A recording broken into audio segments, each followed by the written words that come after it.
If I don't have you to hold me tight, if I don't have you to lie with me at night, if I don't have you to share my sight and to kiss me and dry my tears when I cry, well, I think that I would have someone else.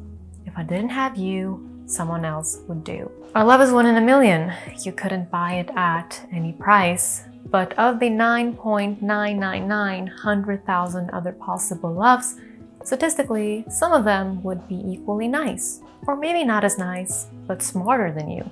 Or dumber, but better at sport or tracing. I'm just saying, I really think that I would probably have someone else.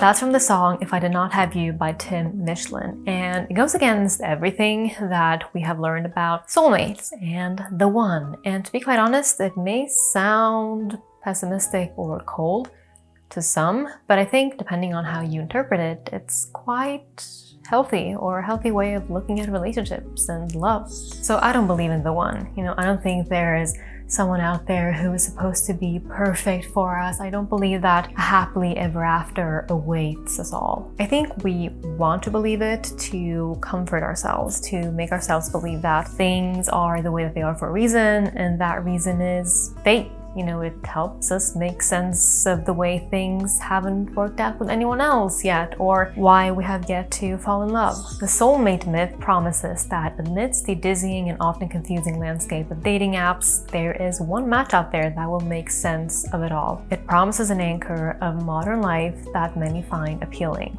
The idea of finding your soulmate might be a balm after a bad date, or create a sense of structure and narrative to your own love story. So okay, why not just let ourselves be swept away by this idea of a soulmate? I think the destiny mindset versus growth mindset does a very good job at illustrating it. Before we dive into it, I have something very exciting to tell you. I have a giveaway for you. It's my first one ever, so stick to the end of this segment, which is so kindly sponsored by Skillshare, to find out more. Skillshare, as you know, is an online learning community with thousands of inspiring and creative classes for anyone who loves learning. You can take classes on things like productivity, video editing, and so much more. I've taken classes on Skillshare for years and years, and I've learned so much, like the time that I learned how to draw in Procreate on my iPad, and it's definitely one of my favorite subscriptions. A couple of months ago, I launched my very own class called Memoir Journaling: Make Your Life Richer Through Stories. My class has gotten such positive reviews so far, and I just love interacting with all of you over there. And my class is also included as one of the most popular classes of September 2022. It's all been very exciting. Now, together with Skillshare, I will be giving away a 1-year subscription to one of you. And to participate, you just need to sign up using the link in my description box and take my memoir journaling class from beginning to end and create a class project. The winner will be picked on November 4th, and I will leave more information on all of this down below. But regardless if you decide to participate in the giveaway or not, you can still get a 30-day free trial of Skillshare using the link in my description box, so you can take my class or any class that you want. There's no commitment, you have nothing to lose, but so much value to gain, so thank you so much for your support. Alright, so the idea here is that soulmate believers tend to have a destiny mindset, whereas soulmate skeptics have a growth mindset. So basically, destiny believers are thinking things like, I am destined to be with a specific person who is my soulmate and the one meant for me. They tend to use language such as should when talking about love. So we shouldn't have this problem, or it shouldn't feel like this. Growth believers would be thinking, relationships progress slowly and we grow together to fit each other. Love is built in relationships with higher effort. Soulmate believers often ask themselves things like, is this my person? Are they the one? Can I do better? They spend more energy looking for and trying to find this alleged the one person rather than cultivating existing relationships. Whereas people with growth beliefs often ask things like, how can I be a better partner? What can I do to make this better? And are we a good fit for each other? Destiny believers often have shorter, more intense relationships in their search for the perfect one. Constantly on the lookout for deal breakers, they often view compromise as settling.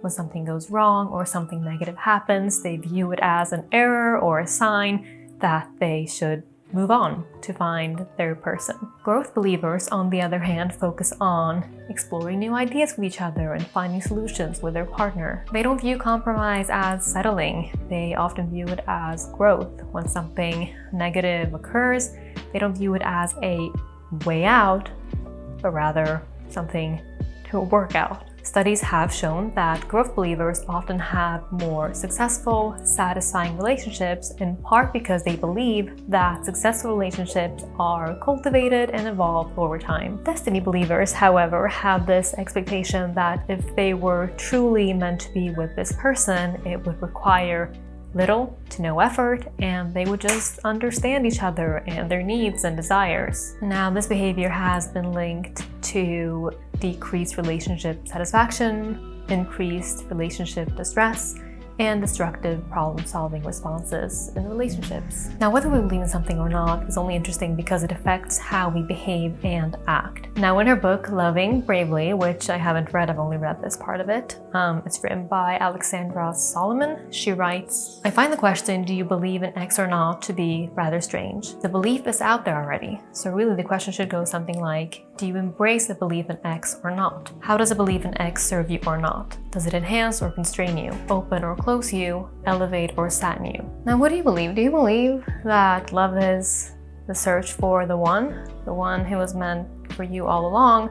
Or do you believe that it's choosing a person to have a lifelong, compromise-filled journey with? I read somewhere that a soulmate is a worthy travel companion. So I guess if I were to believe in soulmates, somehow I would be willing to subscribe to that definition of it. Now, my opinions on things change. I'm sure I've said something in a video in the past that contradicts this, and what I'm about to say, or the things that I've said, may contradict something that I'm going to say in the future. But as for right now, I believe that love is an ongoing choice, and I will link a great article on this. Now, when I say choice, I'm not necessarily talking about lust and attraction. Those things often happen before we even know what the hell is going on. In other words, hormones. But so basically, love is not, based on what I've read and what I currently believe, this out of control thing to be left to fate. That's why I really don't like sayings like, if it's meant to be, it'll be.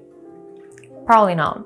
It'll be if two people make the choices necessary for it to be. Lasting love requires conscious decision-making, this writer writes in the article. And she also writes that at first, hormones are leading the way, but lasting love can't rely on hormones to carry it forward. Building lasting love requires action and effort. And this could be acts of compassion and appreciation and reliability. It's showing affection, appreciation, and gratitude. And these are all things that we choose. Now, does that mean that doing these things are guaranteed to build and lead to lasting love? Of course not. Nothing in life is guaranteed except death. I'm sorry, that was too dark. I don't want to end this video on a dark note. Ooh, okay. Did you know that some species of seahorses mate for life? They have this very unique courtship, which is that they dance for one another and they display various colors, they swim alongside one another, and they spin around each other. Isn't that the most wholesome thing you've heard all week?